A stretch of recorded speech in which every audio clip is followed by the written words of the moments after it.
ఈరోజు ఉదయం ఒరిస్సా దగ్గర బరంపూర్ అని ఇక్కడ హైవే దగ్గర ఆపి వంట కార్యక్రమం మొదలుపెట్టాము. ఇక్కడ వంట చేసుకొని బయలుదేరుతాం. తినేసి టిఫిన్, మధ్యాహ్నం భోజనం రెండు కలిపి ఒకేసారి చేసుకుంటాం. పొంగల్ చట్నీ అక్కడ పొంగలు, ఇక్కడ చట్నీ, మేము సపరేట్ పక్కన చేసుకుంటాం. ఇది వచ్చేసి శ్రీకాకుళంలో సూర్య దేవాలయము. దేవాలయంకి వెళ్తున్నాము. ముంగట కోనేరు.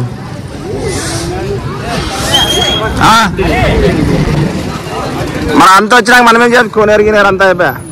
జై శ్రీరామ్. మంచు కురుసు మంచుతో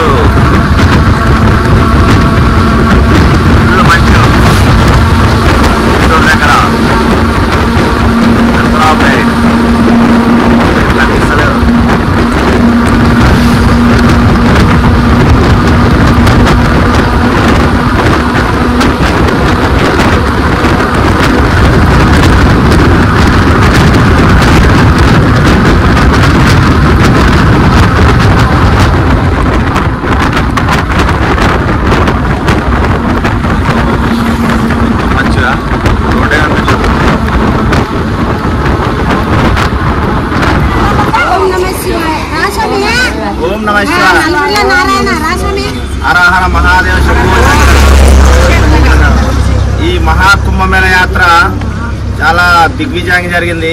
ప్రతి ఒక్కరికి పేరు పేరున చిన్న పెద్ద అందరికీ నా ప్రత్యేక కృతజ్ఞతలు తెలుపుతున్నాను. ఇందుకు సహకరించిన ముఖ్యమైన వరలక్ష్మి గారికి, ఆమెకు సపోర్ట్ చేసిన వాళ్ళ ప్రతి ఒక్కరికి, కార్యక్రమానికి ఇచ్చేసిన ప్రతి ఒక్కరికి నా హృదయపూర్వక కృతజ్ఞతలు తెలుపుతున్నాను.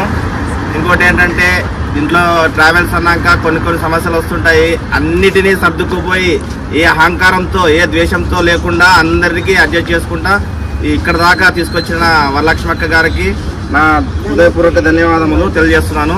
జై శ్రీరామ్. నమస్కారం. మాది అయ్యప్ప టూర్ ట్రావెల్ అండి. కుంభమేళ టూర్ వేసాము. ఇంతవరకు జర్నీ బాగా జరిగింది. మరి ఇప్పుడు ట్రాఫిక్ జామ్ అయింది ఇక్కడ దారిలో. ఇది వచ్చేసి బనగనపల్లి టు ప్యాపిలి వెళ్ళే రూట్ లో ట్రాఫిక్ జామ్ అయింది. ఏదో యాక్సిడెంట్ అయిందంట. బనగనపల్లిలో ఉన్నాం. ఇది మరి యాక్సిడెంట్ అయ్యేదా బనగనపల్లిలో? ఎవరెవరికే ఇండియా పాకిస్తాన్ ట్రాఫిక్ జామ్ అయ్యేది. ట్రాఫిక్ జామ్ అయ్యేదా మళ్ళీ?